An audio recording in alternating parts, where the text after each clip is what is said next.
자비로우신 주님, 새로운 하루를 열어주시니 감사합니다. 어둠이 물러가고 빛이 조용히 번지는 이 시간에 우리의 마음에도 가만히 하늘의 빛을 밝히시옵소서. 밤의 짧은 쉼을 통하여 어지러운 세상의 한숨과 분주한 삶의 노고를 씻어싸오니 새 아침에 걸맞은 새로운 평화를 우리에게 주시옵소서. 모든 육체가 여호와 앞에서 잠잠할 것은 여호와께서 그의 거룩한 처소에서 일어나심이니라 라는 말씀에 기대어 다시금 숨을 고르고 주님 앞에 잠잠히 섭니다. 우리의 마음을 고요하게 하시고 주님의 평화를 내리시옵소서. 자비로우신 주님, 오늘치의 삶을 위하여 기도합니다. 하루길 걸어갈 힘을 우리에게 주시옵소서. 큰 기쁨이 아니라도 좋습니다. 요란한 환희가 아니라도 좋습니다. 주님 안에서 누리는 조용한 기쁨을 허락하여 주시옵소서. 우리가 사랑받는 자라는 사실을 잊지 않게 하시고 우리의 삶이 주님의 손 안에 있음을 기억하게 하시옵소서. 사순절의 기간 동안 우리의 마음을 나날이 낮추시고 욕망과 차츰차츰 결별하게 하시며 성숙과 열매의 삶으로 우리를 밀어 넣으시옵소서. 하나님께서 높고 또 크시기에 우리마저 높고 또 크지 않아도 괜찮다는 진실을 알게 하시어 하루치의 삶을 안심하며 살아가게 하시옵소서. 자비로우신 하나님, 이 아침에는 특히 기도할 힘조차 잃어버린 사람들을 위하여 기도합니다. 마음의 슬픔을 머금은 채 살아가는 사람이 있습니다. 병상에서 신음하는 사람도 있습니다. 무너지는 표정으로 하루를 버티는 사람도 있습니다. 말을 할 힘도 없이 눈물만 삼키는 사람도 있습니다. 이 모든 무너진 마음과 마음들을 주님께 맡깁니다. 우리가 중보하며 기도하지만 우리의 기도가 닿지 않는 구석이라도 성령님께서 말할 수 없는 탄식으로 더불어 간구하여 주시옵소서. 당장은 눈에 보이지 않고 손에 잡히지 않더라도 틀림없는 자비의 손길로 붙드시고 인도하시옵소서. 소망교회를 기억하여 주시기를 간청합니다.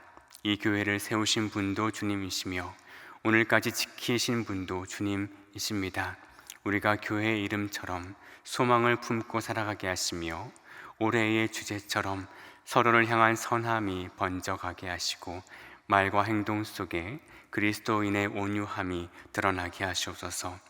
우리 교회가 세상에서 빛과 소금의 사명 감당하게 하시고 약한 이들을 품고 지친 이들을 위로하는 그리스도의 몸이 되게 하시옵소서.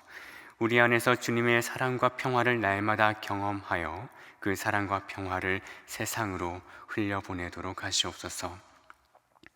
사랑하시는 김경진 담임 목사님을 위하여 기도합니다. 장로회 신학대학교 이사회 수련회로 피치 못하게 출타 중이십니다. 오가는 여정의 모든 순간에 영육을 강건하게 지켜주시옵소서. 피곤하지 않도록 몸을 붙들어 주시고 마음에는 평화를 주시옵소서. 수련회의 모든 일정이 순적하기를 기도합니다. 또한 말씀을 전하시고 또 듣는 가운데 교회를 섬기는 일에 유익한 지혜와 통찰도 얻게 하시옵소서. 머무는 모든 시간 위에 성령님 함께 하시고 나날이 더 새로운 마음과 힘으로 주님의 몸된 교회를 섬기게 하시옵소서. 말씀하시는 하나님, 이제 주님의 말씀 앞에 섭니다. 우리의 마음과 귀를 열어 주십시오. 헛바퀴가 돌듯 분주하게 움직이는 마음속 말들을 잠재우시고 다만 하나님의 또렷한 말씀 앞에 겸손히 서게 하시옵소서. 말씀을 통하여 나를 다시 발견하고 하나님을 다시 발견하게 하시어 새롭게 구축된 진리와 관계 속에서 그리스도 안에서의 새로운 존재로 살아가게 하시옵소서. 우리 주 예수 그리스도 이름으로 기도합니다. 아멘. 이 아침 하나님께서 우리에게 베푸시는 말씀은 구약성경 스가랴 2장 6절에서 13절입니다.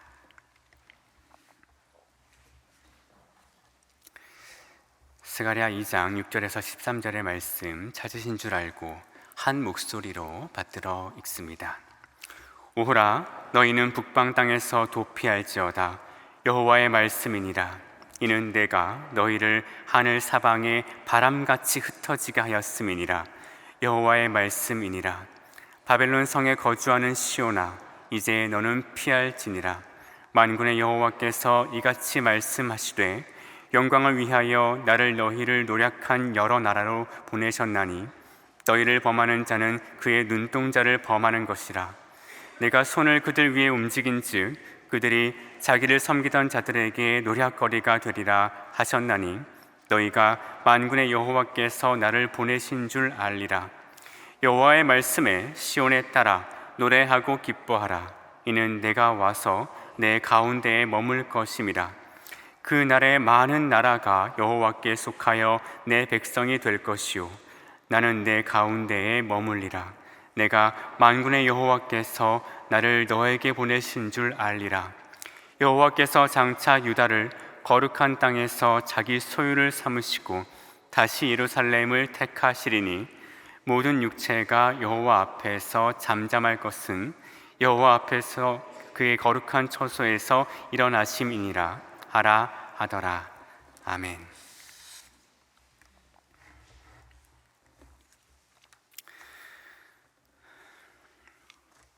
오늘 말씀을 통하여 나를 다시 발견하고 하나님을 다시 발견하는 은혜가 우리 중에 있기를 빕니다. 오늘 말씀은 스가랴 2장 4절에서 시작해야 하겠는데요, 4절 말씀을 다 함께 읽어봅니다. 이르되 너는 달려가서 그 소년에게 말하여 이르기를, 예루살렘은 그 가운데 사람과 가축이 많으므로 성곽 없는 성읍이 될 것이라 하라. 환상 가운데서 하나님의 천사가 말합니다. 예루살렘에 사람과 가축이 많아져 성곽 없는 성읍이 될 것이다. 여기서 성곽 없는 성읍으로 번역된 히브리어 페라조트는 본래 성벽이 없는 촌락이나 시골 마을을 가리키는 말입니다. 그러나 스가랴서의 문맥에서는 뜻이 조금 다른데, 인구가 크게 늘어나 성벽을 미처 둘러 세우지 못할 만큼 도시가 확장된 상태를 가리킵니다. 이 말씀은 무엇이냐? 거처가 마련되었다는 뜻입니다. 하나님께서 예루살렘이라는 공간을 열어주셨습니다. 이제 그곳이 사람으로 북적거려서 큰 공간이 될 것이다. 공간이 열렸으니 이제는 그곳에 들어갈 사람만이 있으면 됩니다. 그 사람들은 어디 있을까요? 오늘 본문 6장에 있듯이 북방 땅에 있습니다. 북쪽 땅에 머물고 있습니다. 스가랴가 예언하던 때, 곧 주전 520년을 기준으로 약 70년 전에, 이 70년의 숫자는 1장 12절에 나와 있죠. 예루살렘에서 바벨론으로 끌려갔던 사람들이 여전히 그 북쪽 땅 바벨론에 머물러 살고 있습니다. 오늘 본문에서 하나님은 그들을 부르십니다. 거처로 마련하신 예루살렘으로 돌아오라, 북쪽 땅에서 나오라고 부르고 계십니다. 우리 성경에 도피할지어다 라고 번역됐는데 더 직설적으로 옮기면 도망쳐라 입니다. 도망쳐라. 도망치라는 명령은 뒤집어 생각하면 그곳에 안주하고 있다는 사실을 전제합니다. 바벨론으로 끌려갔던 사람들이 이제는 그곳을 마치 고향인 것처럼 여기며 살고 있습니다. 하나님은 안주하는 그들에게 말씀하십니다. 그곳에서 도망쳐 나오거라. 그런데 사실 그들 입장에서 생각해 보면 그들이 거기에 안주하며 사는 데에는 이유가 있습니다. 두 가지 이유가 있을 텐데, 첫째는 하나님의 명령이죠. 70년 전에 하나님께서는 예언자 예레미야를 통하여 여러 번 말씀하셨습니다. 바벨론으로 가라, 그곳에서 살아라, 집을 짓고 살고 그 땅의 평안을 위해서 기도하라. 예레미야 27장 또 29장에 있는 말씀들이죠. 바벨론에서 살아가라는 이 명령은 그 당시 백성들에게 황당하게 들렸습니다. 그러나 세월 지나 보니 그것이 하나님의 명령이었습니다. 그리고 지난 70년은 그 명령이 사실이었음을 확인하는 시간이었습니다. 그러니 그 땅에서 그들은 생각했을 겁니다. 여기서 몸 붙이고 사는 것이 하나님의 뜻이겠거니 하고 생각하며 살았을 겁니다. 지금 바벨론이 멸망하고 이제 페르시아가 세력을 잡은 때이지만 여전히 그들은 그 생각 속에서 살아가고 있었을 테죠. 둘째는 세월에 적응한 경험 때문이겠습니다. 바벨론으로 이주한 지 약 70년이 지났습니다. 두 세대가 훌쩍 흘렀습니다. 70년이면 바벨론에 적응하고도 남을 시간입니다. 적응이란 무엇인가요? 낯선 환경을 서서히 수용하는 일입니다. 사람의 몸과 마음은 그 속도가 다르죠. 몸이 먼저 도착하더라도 마음이 몸을 따라오기까지는 시간이 조금 걸립니다. 생각해 보십시오. 그 어린아이가 처음 학교에 갈 때 몸은 학교에 있지만 마음은 여전히 그곳에 적응해야 합니다. 또 청년이 군대에 가는 일을 생각해 보십시오. 몸은 군대 속에 갇혀 있지만 마음은 여전히 거기에 적응해야 합니다. 인간의 일이라는 것이 그렇습니다. 몸이 먼저 가더라도 마음이 뒤따라와야 할 그 필요가 있고 시간이 걸립니다. 바빌론에 이주한 사람도 마찬가지겠습니다. 낯선 곳에 던져진 그때 처음에는 버티며 살아갔었겠죠. 그러나 시간이 지나면서 서서히 그곳을 자기 삶의 터전으로 받아들였을 겁니다. 그들이 그렇게 적응하며 살았습니다. 그러나 문제가 있죠. 그들은 적응을 넘어서 순응해 버렸겠습니다. 순응이라는 것은 이제 그곳을 인생의 기본값으로 여긴다는 뜻입니다. 그 과정에서 그들은 자기들의 정체성을 희미해졌거나 혹은 잃어버렸다고도 말할 수 있겠습니다. 그 정체성은 무엇인가요? 오늘 보면 2장 8절에 있습니다. 그의 눈동자입니다. 너희를 범하는 자는 그의 눈동자를 범하는 것이라는 말씀으로 너희의 존재와 하나님의 눈동자를 일치시킵니다. 그들의 정체성은 무엇입니까? 하나님께서 끔찍히 사랑하는 백성. 이것이 그들의 진짜 정체성입니다.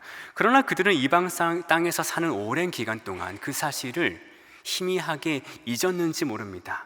그 땅에서 하나님께서 우리를 버리셨구나, 우리는 하나님께 아무것도 아니구나 하는 이 자학과 좌절의 마음에 무너졌을지 모릅니다.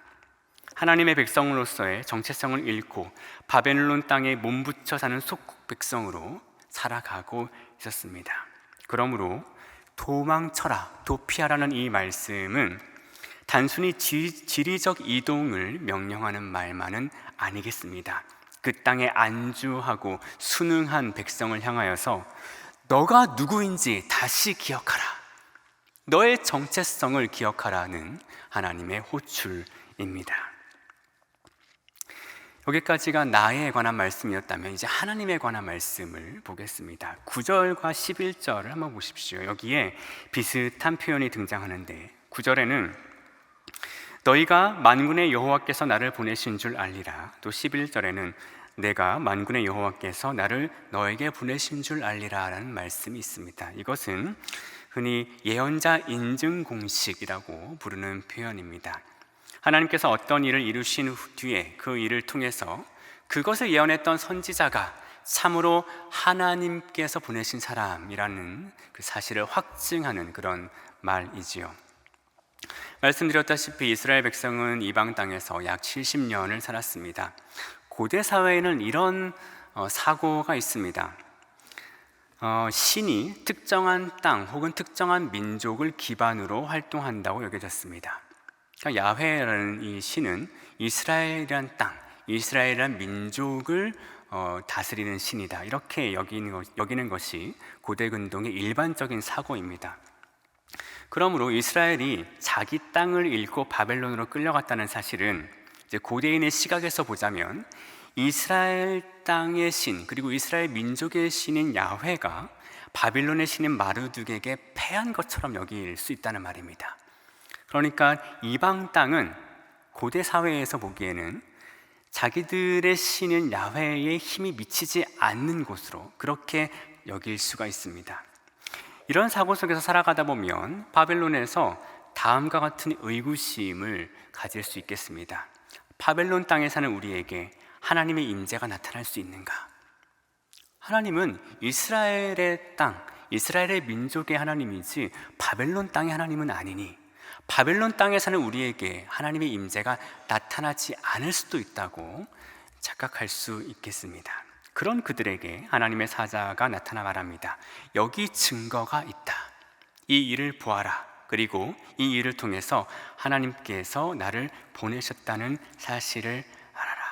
다시 말해 하나님은 여전히 살아계시면서 바벨론 땅에서도 자기 백성에게 말씀하시고 역사하신다는 사실을 보여주고 있는 것입니다. 그럼 여기서 예언자가 말한 증거가 무엇입니까? 두 가지가 있는데 첫째는 질서의 역전입니다. 9절을 다시 한번 읽으시겠습니다. 내가 손을 그들 위에 움직인즉 그들이 자기를 섬기던 자들에게 노략거리가 되리라. 여기까지입니다. 이 구절은 세도를 부리던 사람이 이제는 자기가 부리던 종에게 재산을 빼앗긴다는 얘기죠. 다스리던 사람이 다스림 받던 사람에 의해서 무언가를 뺏긴다는 이야기입니다. 이것은 전세의 역전이고 질서의 역전입니다. 이 질서의 역전 속에 하나님께서 계시다 이렇게 말하고 있는 셈이죠. 둘째는 무엇입니까? 11절을 읽겠습니다. 그날에 많은 나라가 여호와께 속하여 내 백성이 될 것이요 나는 내 가운데에 머물리라. 여기까지 있습니다. 둘째는 만민 가운데 거하시는 하나님의 임재입니다. 방금 읽은 이 11절 많은 나라가 여호와의 백성이 될 것이다 라는 이 말씀은 좀 독특합니다. 물론 성경에 이방 민족이 하나님을 섬길 것이다 라는 말씀은 여러 군데에 있습니다. 낯선 사상은 아닙니다. 그런데 명시적으로 이방 민족이 내 백성이 된다는 표현은 이사야 19장 25절과 더불어서 독특한 표현입니다. 하나님께서는 이 바빌론이라는 더 큰 세계를 경험한 이스라엘 백성에게 하나님의 더 큰 경륜과 섭리를 열어 보이시고 계십니다. 예루살렘에 살던 때, 이스라엘 땅에 살던 때에는 이스라엘 백성은 하나님을 자기 민족의 신으로 여기는 경향이 강했습니다. 하나님은 우리 민족의 신이지 그렇게 여겼습니다. 그러나 바벨론이라는 더 큰 세상을 경험한 그들에게 하나님은 비로소 자기의 크심을 열어 보이고 계십니다. 나는 너희의 하나님이지 그러나 너희만의 하나님은 아니지. 나는 너희의 생각보다 더 크다. 나는 온 세상의 하나님이다. 포로기의 시간은 하나님에 대한 이해가 넓어지는 신학적 전환의 시기였습니다. 그러므로 오늘 본문은 두 가지 커다란 전환을 우리에게 보여줍니다. 첫째는 앞서 말씀드렸듯이 나의 정체성에 관한 전환입니다. 나는 누구입니까? 여러분은 자기 자신을 어떻게 이해하고 받아들이십니까? 우리가 살아가는 상황은 끝없이 바뀝니다. 특히 현대는 앞날을 예측할 수 없이 변하고 있습니다. 그 변화 속에는 우리를 둘러싼 상황도 포함되지만 또 우리의 행동도 포함이 되죠. 우리는 그리스도인이라고 자처하며 살아가지만 여전히 실패하기도 하고 좌절하기도 하고 넘어지기도 합니다. 또 그 변화에는 우리의 자리와 거처도 포함될 텐데 때로는 그 변화의 결과로 내가 익숙하게 살던 곳을 떠나서 유배지와 같은 곳에 머물기도 합니다. 그 낯선 곳에서 몸부쳐 살아가다 보면 우리는 어느새 자기의 정체성을 잊어버립니다. 내가 하나님께 사랑받는 자라는 정체성을 잃어버리기 쉽습니다. 그러나 하나님은 그때 말씀하십니다. 너는 나의 눈동자다. 너는 나의 눈동자다. 내가 너를 사랑한다는 그 사실이 변하지 않는다는 말씀이시죠. 너의 잘못은 잘못이고 너의 유배 생활은 유배 생활이지만 그것이 내가 너를 사랑한다는 근원적 진실을 훼손할 순 없다.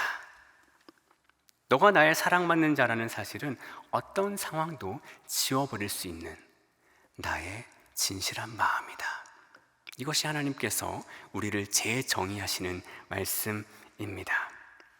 둘째로는 하나님의 정체에 관한 전환입니다.